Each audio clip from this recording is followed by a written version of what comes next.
Cymdeithas Brodwaith Cymru. Esyllt Jones sy'n rhoi blas i ni o waith y gymdeithas. Byddwch chi, fel fi, yn dotio o'r wisg hardd ac urddasol ar archtherwydd yn yr Eisteddfod. Pwy eich gynlluniodd? Pwy pwythodd y gwaith cain arni? A beth am goron yr archtherwydd? Wel, aelodau Cymdeithas Brodwaith Cymru fi wrthi'n creu'r wisg a cafodd ei chynllunio gan Dyma o Goleg Ffasiwn Caerfyrddin, gyda Jones yn creu patrwm y wisg ynghyd a phatrymau'r brodweithiau. Cafodd y wisg diweddaraf yma ei gwisgo gyntaf gan Dick Jones yn 2008, ac ers hynny mae 4 archtherwydd arall wedi ei gwisgo yn seremoniau'r orsedd, sy'n golygu bod yn rhaid i'r wisg fod yn addas at bob siap a maint.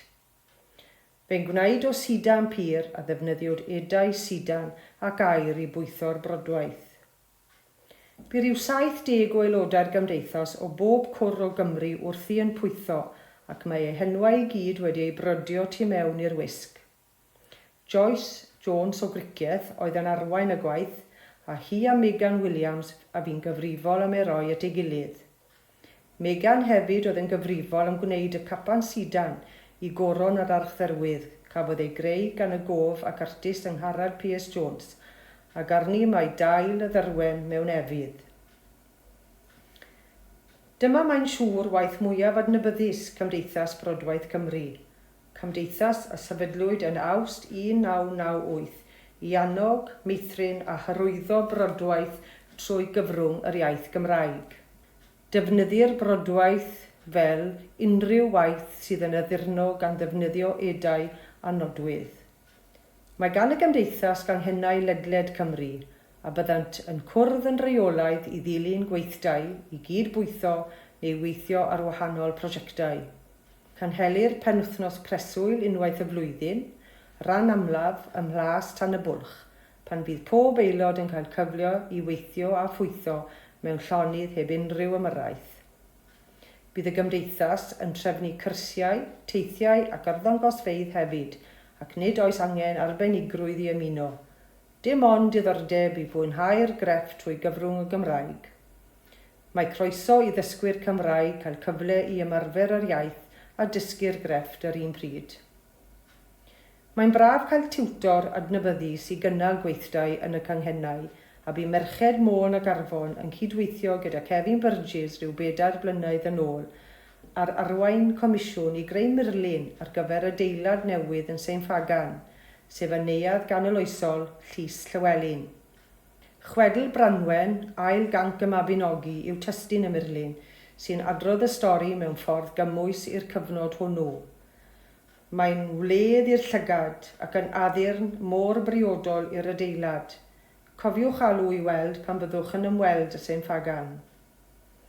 Prosiect arall unigryw a gyflwynwyd gan aelodau o'r gymdeithas oedd brodwaith i ddathlu 150 blynyddoedd ers i'r Mimosa hwylio o Lerpwl i dde America ac i'r Cymru gyntaf lanio ym Mhorth Fadryn yn yr Ariannin. Yn y gwaith gwelir y Mimosa yn hwylio, ond y brif nodwedd yw'r bwrdd te, sef yr hyn mae pobl Patagonia yn ei ystyried yn rhywbeth traddodiadol Cymreig. Mae cynllun y plat, y gwpan a'r soser a'r tebot yn y gwaith yn seiliedig ar batrwn plat Nantgarw. Dosbarthwyd y gwaith brodio gan Joyce, oedd wedi creu'r cynllun i sawl aelod o'r gymdeithas, a phan daeth y gwaith i ben, cafodd ei arddangos ar stondin y gymdeithas yn y Steddfod Sir Gaerfyrddin yn Llanelli yn 2014, cyn mynd ar daith i Patagonia gyda phrif weinidog Cymru ar y pryd, Carwyn Jones. Bu Cangen y Bala yn brodio murlun yn anreg i ddathlu agor yr ysgol gyda loes newydd yn y Bala, Ysgol Godre'r Berwyn yn 2019. Penderfynwyd ar cynllun y 4 tymor, ar fynydd y Berwyn wedi ei beintio, ei frodio a ffeiriant ar hyn i gyd dan ofal Mai Rhys y tiwtor. Mae canghennau'r goeden o'i gwmpas yn dangos amryw o bynciau bydd y plant yn ei ddysgu yn yr ysgol. Dros cyfnod y clo, bu cangen cricieth unwaith eto dan gyfarwyddyd a chynllun Jones yn brodio ceiau map y degwm o'r ardal yn dilyn map 1839 a gwynio'r ceiau mewn gwaith du, ond mewn gwyrdd, pob ystod o wyrdd i ddynodi'r ceiau.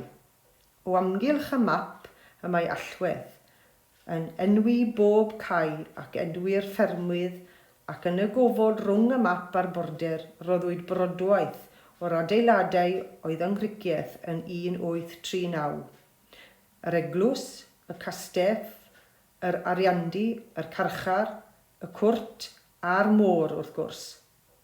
Mae'r darn yn cynnwys y llong ddiwethaf a'i thirlan yno, y llong ddilliad diwethaf. Ar hyn o bryd, mae'r gwaith unigryw yma yn oriel y castell yn y dref.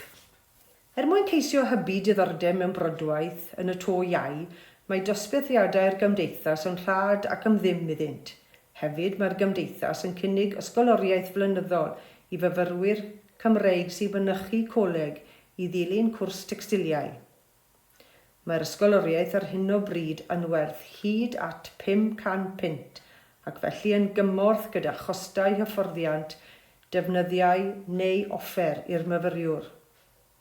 Un enillydd yn 2017 oedd Elin Angharad Evans o Ben y Groes Gerbych-Ynllaeth, a'i dewis hi pan oedd yn barod i arbenigo oedd gweithio gyda lleder. Roedd hyn yn rhoi rhyddid iddi fynd ati i arbrofi a chymysgu defnyddiau eraill gyda'r lleder a hefyd i ddefnyddio lleder a'i law o sgidiau neu siacedi. Os am fwy o wybodaeth am y gymdeithas, ewch i Cymdeithas Brodwaith Cymru. Bydd croeso mawr i bob aelod newydd.